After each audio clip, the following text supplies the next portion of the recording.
Hello, friends. Welcome back to How to Talk to Weirdos, where we discuss communication with people who are different than you. And since we're all unique, that's pretty much everyone. When someone has a different style of communication, they can seem like a weirdo. And if they seem that way to you, you probably seem that way to them. As I like to say, everyone's kind of a weirdo. We're going to talk about some of the assumptions that we make and other pitfalls of communication so that we can all improve. There's a lot to cover, so let's get started. Hello and welcome back to How to Talk to Weirdos. This is the first episode of 2024. It's very exciting. I have with me today Lauren Larson. Lauren, say hello to everybody and tell us what you do. Hi, everyone. I am currently a program manager for a large corporation, and my background and sort of how I got here is that I started in engineering and then at some point made a switch to engineering management. And then after a few years of that, worked my way into program management. So I have this unique background of having grown up as an engineer, very much an introvert, but now being in a management role, having to work directly and talk with a lot of people in my profession. So you went from being an engineer, which frankly most people would say don't tend to be the best communicators, and then you were then a manager. When you were a manager, were you managing only engineers or some non-engineers as well? It started as only engineers when I was an engineering manager. And then when I went into program management, I did manage not only directly, but then through the programs I was in charge of a wide variety of people, everything from contracts to people doing like operations, like mechanical type of work, manufacturing work, and engineers, the gamut. And what have you found are differences between when you are managing, say, engineers and people who are completely non-technical? The communication styles are definitely different. One example is when I would have meetings or get on calls with people who are traditionally engineers in general, these are generalizations, they'd be happy just diving right into the topic of the meeting. Just dive straight into the work. What are we here to discuss? Let's talk about it and then move about our days. And then the non-technical people in general are much more interested in socializing and how was your day? How was your weekend? What are you doing after work? Okay, now let's talk about the work stuff. So that's just one example of many for the differences. I totally get it. As you know, my background's in engineering, and meetings make me crazy because, I don't want to go to a meeting in the first place. And then if we're there, we might as well be getting things done. So I don't need to hear all the background of things that are not important. But I actually lived in Italy for a year, and I was working with the country manager there to do a deal with the telecom company out there. And they go the exact opposite direction. We had an hour-long meeting where we really didn't talk about anything. And then at the end, they liked us enough to schedule a dinner where we could then chat for another hour and then start talking about business. So they do it very different way than I'm used to. So I learned to adapt a little bit. Yeah, that would be tough for me. And so what is it that you're doing now? You are having to deal with people from multiple different departments. Is that right? That is correct. And how is it to get people from different departments to work well together? What are some of the hurdles of that? The group that I've been working with has been working together long enough that we've already overcome a lot of the hurdles. Like when I joined this group, they had already worked through and assimilated a lot of that. But some of it is just recognizing what type of meeting you are on and how those people operate and prefer to run their meetings or talk during the meetings. And sometimes in my role, I will on the side send a little written message to someone who might be veering off in a direction that doesn't work for the group in the meeting. Do you discuss it ahead of time? Do you set down ground rules for the meeting? Sometimes I do. If I know, like, for example, one of the things I do in my job is I'm a proposal manager. And whenever we kick off a new proposal, it is, I know it's going to bring in a lot of people from across the company who might not have worked together in the past. So what I will do if I anticipate any large differences in communication style or expectations for the meeting, I will get on with them beforehand and talk about just my expectations for what is going to happen during the meeting. And if there's anything outside of that that they have questions about or want to discuss, we can talk separately. Nice. I found that just a couple minutes of setting ground rules before a meeting, especially if the people don't know each other well, just goes such a long way because it then gives you the freedom to stop someone. If you haven't said it ahead of time, said, here's what we're going to do if someone gets off topic, we're going to write it down on this board and address it later. If you haven't set that up ahead of time and someone goes off topic and you stop them, it's not well received. But if you've told them ahead of time, it's a lot easier to do it. So I like to do that before meetings. Just let them know, here are 3 simple ground rules, and here's what's going to happen if you deviate. Yeah, that's definitely a good strategy. They still don't always like it, but at least No. they've been warned. So one of the things you had said that you were interested in talking about was how when people are making complaints, how to deal with that and how to interpret them. Yes. Can you tell me a little bit more? Yeah. So I have found throughout my career that people would come up to me, even when I was an engineer before I got into management, people would come up to me and complain about, this tool I'm using is so efficient. Oh, here's a great simple one. I forgot to save my work as I was working and the file crashed and I just lost 2 hours of work. So it's a complaint, and that's a small example, a minor example. And it's a complaint that's not directed at the audience. So, Jeremy, I'm not complaining to you about something you did. I'm just venting a frustration, a problem, a complaint. And my default response, younger in age and earlier in my career, was to offer a solution. Like, oh yeah, well, you should probably hit save every 15 minutes or so. And I quickly learned that that's not always why people complain. They don't want to hear the solution. And through my career and in my personal life, I have found that there are different reasons why people complain. And it really helps to recognize that, to understand that when someone's complaining, your default type of response might not be what they're looking for, and to kind of take that pause and and we can get into tips for how to do this, but figure out what type of response might be best suited for that situation. What are the different types of reasons, or what are the different reasons and the different types of responses people would look for? Yeah, and so people, when they complain or state a problem, such as I just lost 2 hours of work, they are sharing it with you because of they're trying to get a need met that is kind of buried under that problem.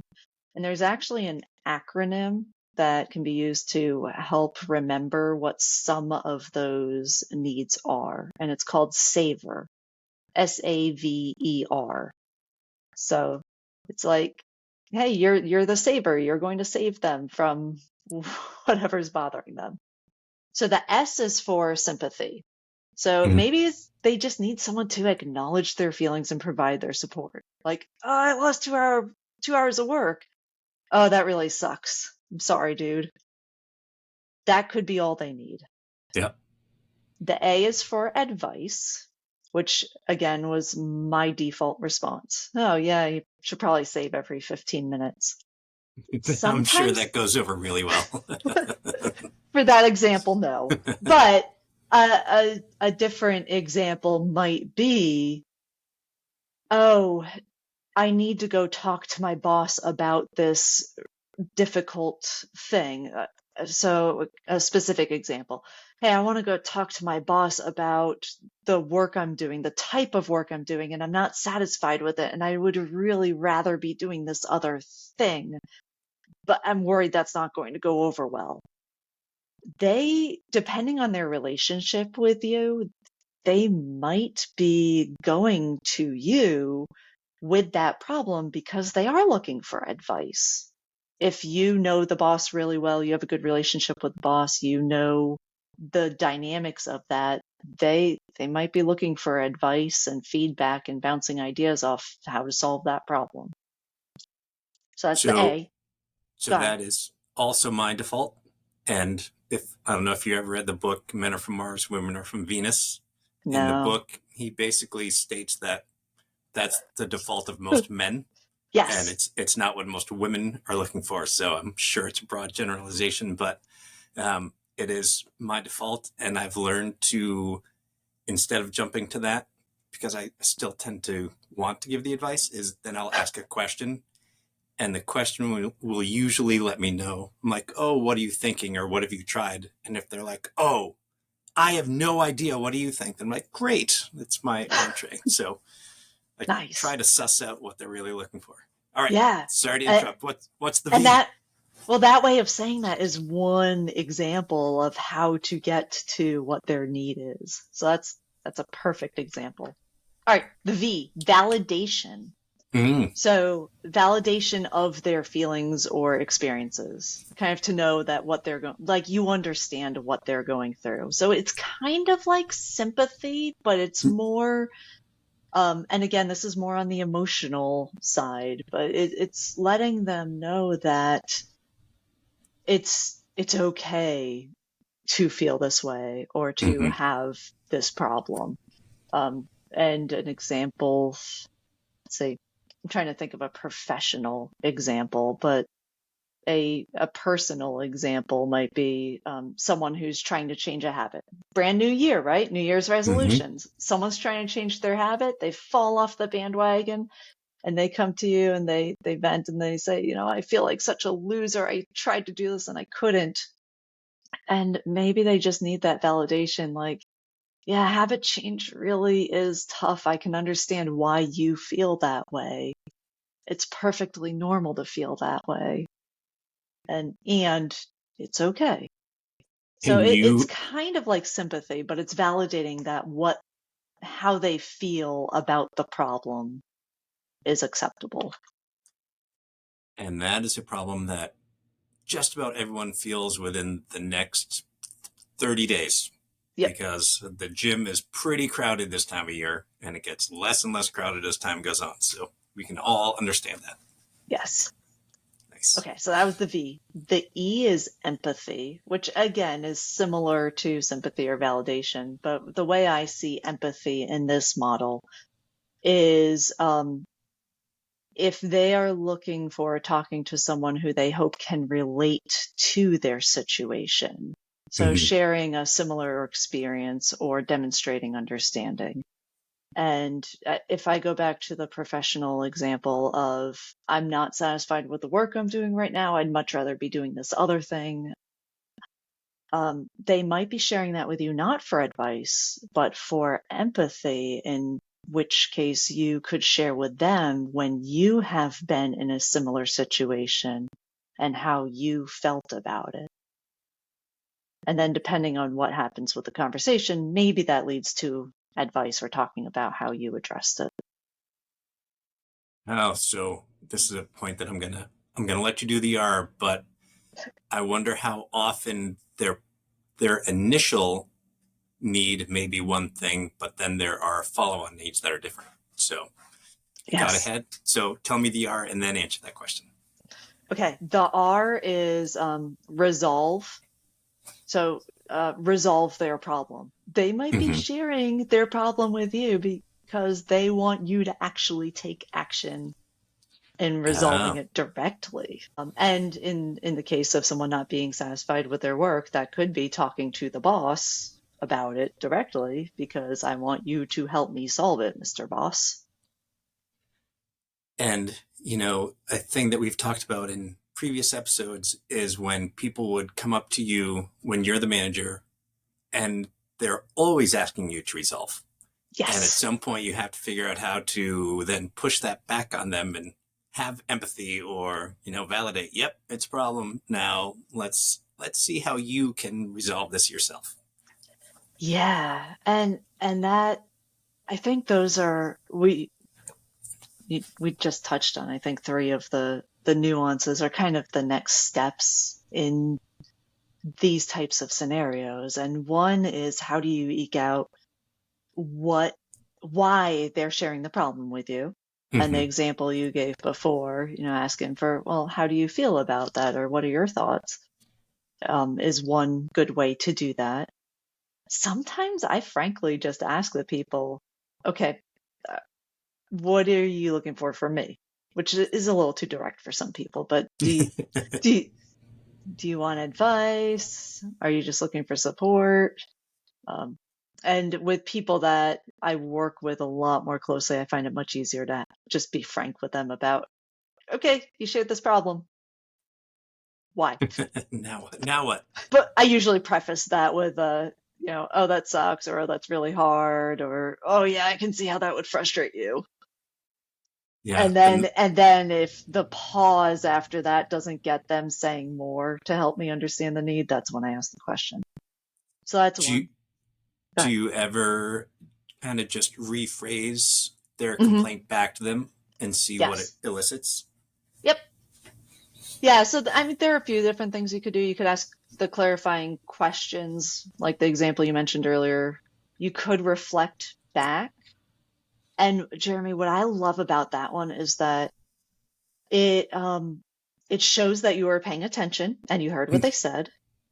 It would help clarify any misunderstandings, because if you paraphrase and reflect back, but it's not exactly what they meant, it would get them to clarify what they're actually complaining about.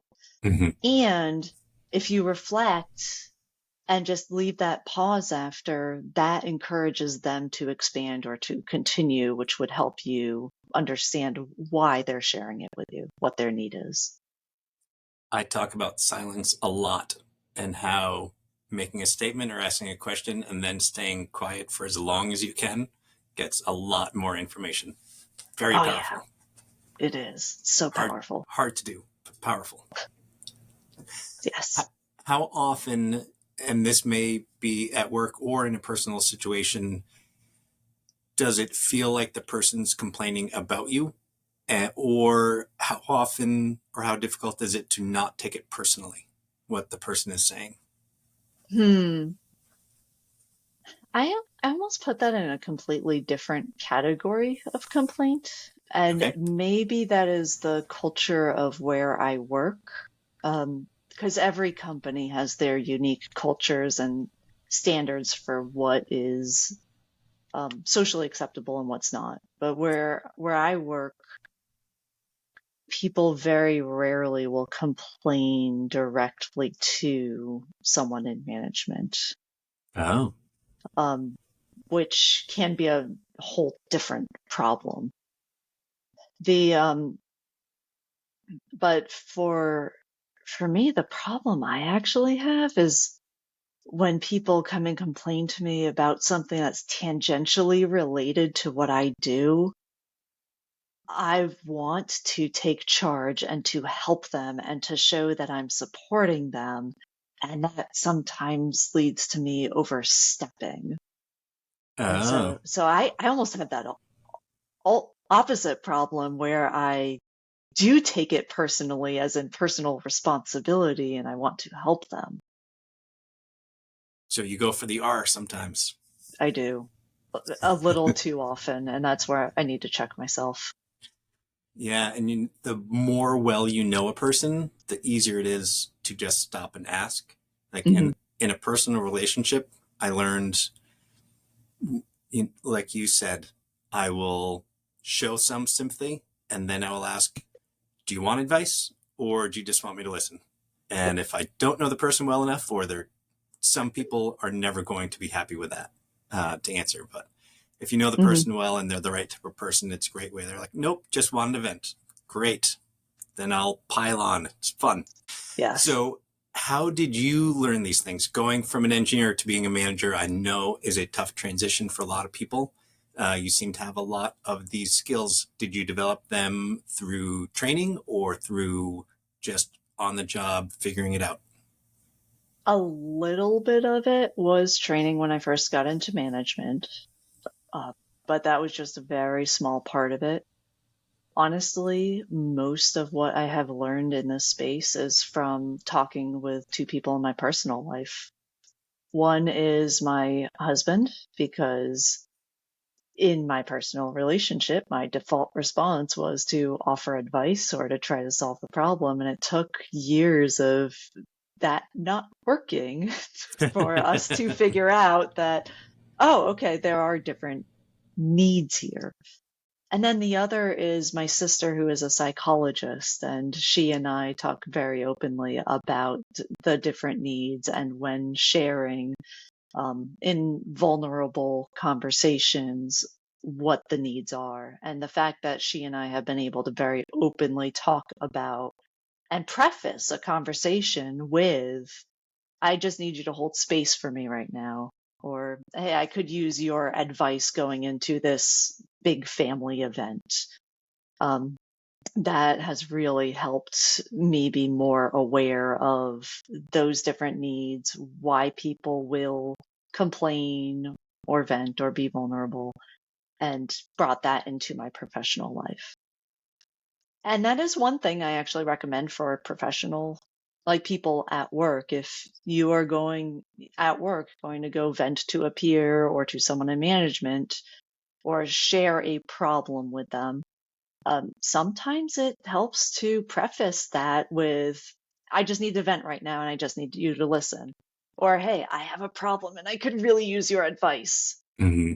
Those little things just help the conversation go so much easier. So on the sharing side, that is definitely one thing that anyone can do to help with those conversations. As a manager, I have always thought to myself that it's my responsibility. If the communication goes poorly for whatever reason, it's my responsibility. But then as, the person talking to a manager, I always think it's my responsibility as well. So communication is such a two-way street that everyone should take the responsibility as if it's all their responsibility. And then if both people are doing that, then you'll, at least get halfway there and make it easier. Yes, definitely. And how often do you take lessons that you learn from work and bring them home? Probably almost as often. Yeah. Being at work and just the wide variety of people that I interact with and the different situations, including those where there's some people who they're an open book. There are some people who will just hide all their frustrations, and it takes a lot to get anything out of them that will help work with them and help them work through problems. And then there are some people who it blows up in what seems like a yelling match, and you're going to be worst enemies and not talk for a week, but then 20 minutes later, you're fine. And you've worked through it and everything's good. You're moving forward. And having been through that at work has really helped at home to just be able to balance and navigate those different types of interactions. Yep. I'm the youngest of 10 kids, as you know, and there are quite a variety of personality types, but, and this is another stereotype, but we grew up Irish and Catholic, and so the complaints were very minimal. And our conversations at dinner may have been like fun and raucous, but there were never people yelling. And then I've been to people from other cultures, and I'm like, why is everybody fighting? They're like, oh no, that's just how we talk at dinner. I'm like, oh my God, it seems so stressful. You're all yelling. They're like, oh yeah, that's just how we do it. I'm like, all right. But as you said, there's some people who the comment of, I'd prefer not to be doing this right now is a really big statement. that they're very uncomfortable and they're miserable. And some people will kick and scream and moan and complain, and they're really just doing it to, for the fun of it. So Mm-hmm. it's tough to navigate when people are so different. Mm-hmm. Definitely. And one other thing in management that I have found a challenge to navigate with the different people and personalities. And again, as a manager, taking responsibility for the communication and the effectiveness of it is if they come expecting or with what they think they need, sympathy, for example, Mm-hmm. or validation, but you've worked with them long enough and this problem, they need something else and they don't recognize that yet. Mm-hmm. And part of the challenge of management is to help them identify what they truly need and not what they thought they needed as part of addressing that problem. And that goes kind of back to what I think you were saying a few minutes ago, Jeremy, that, well, they might come to you wanting you to resolve their problem for them, but that's not what they really need. Mm-hmm. Yeah. And sometimes they just want sympathy when they kind of need a kick in the butt to go Yeah. solve it. Yeah, exactly. So some of both. It's good to recognize both. Are there Yes. any other management topics that you want to talk about before we start to wrap up? Um, no, I think that's good for today. All right. That's a good one because we're getting close to the end, so it's going to have to be quick anyway.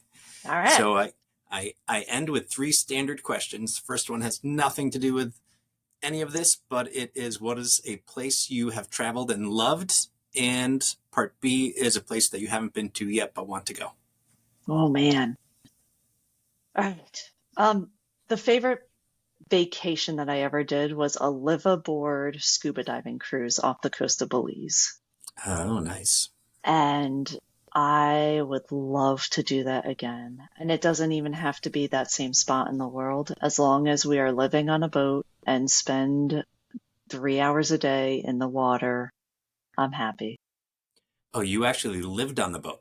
Yes, we lived on the boat Oh, for a fun. week and we did 5 dives every day. So it was actually closer to 5 hours in the water a day. Wow, And it that's was fun. amazing. And what I love about that and why I would want to go back is underwater is such a different world on this same planet. And I got to truly experience that only that one time and would love to do it again. Nice.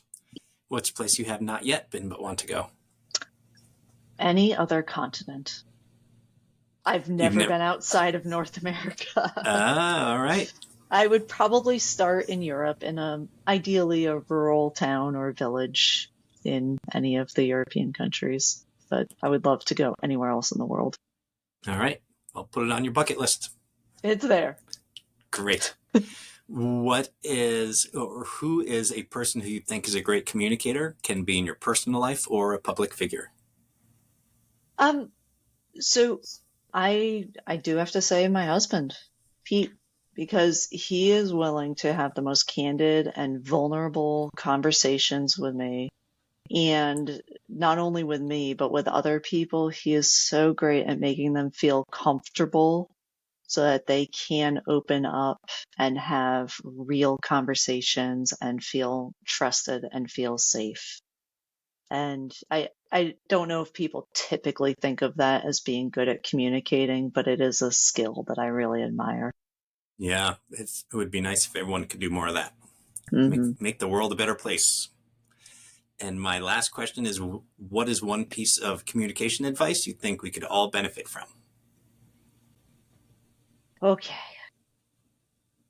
So I, I think others have said essentially the same thing, but you have 2 ears and one mouth for a reason.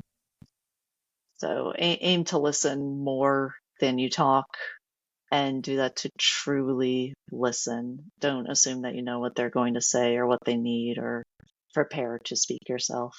So more time listening and truly listening. It's been said multiple times because it's so true and it's so needed. So that's a good one.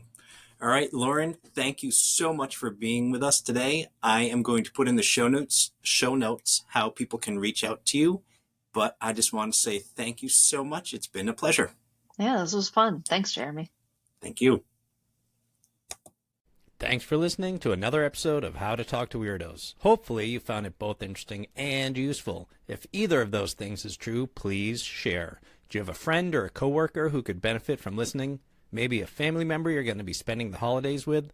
Please send them a link to your favorite episode and see if your conversations don't get just a little bit easier. I would really appreciate it. Thank you so much and have a great week.